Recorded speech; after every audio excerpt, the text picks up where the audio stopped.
বৈষ্ণব চরণে অপরাধ করেছিস, তুই আমার ভক্তের চরণে অপরাধ করেছিস। কোটি কোটি জন্ম তোকে আমি এইভাবে পোকায় খাওয়াবো।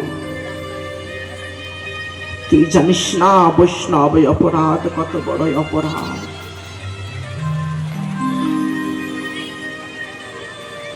একদিন সেই গঙ্গার ঘাটে স্নান করতে এসছেন অদ্বৈত আচার্য।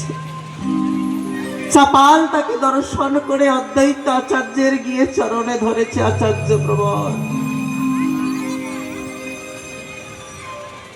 একবার কৃপা করো আচার্য প্রবর, কি করেছো তুমি? আর এই দশা তোমার কিভাবে হলো? যাও, তুমি এক কাজ করো,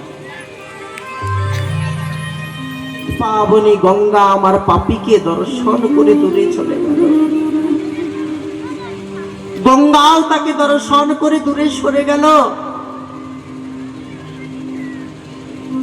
ছুস না রে পাপী, ছুস না, তোর এই অপরাধের কোনো কালে ক্ষমা নাই। আমায় ছুস না, আমায় ছুঁয়ে তুই অপবিত্র করে দিস না রে পাপী। ও মা, তুমি তো পতিত পাবনি মা। মাগো, আমাকে তুমি কাশীধাম যাত্রা করার জন্য তুমি আমায় কোনো বিধান বলে দাও। মা গঙ্গা দেবী বলে উঠলেন, চাপা, তোকে আমি একটি সহযোগিতা করতে পারি বাবা। তুই কেবল আমার বক্ষ বয়ে নৌকায় চড়ে তুই চলে যা কাশীধাম। তোকে আর আমি কিছু করতে পারবো না। যা, তুই দেবাদেবী এবং মহাদেবকে গিয়ে তুই জানা তোর দুঃখের কথা।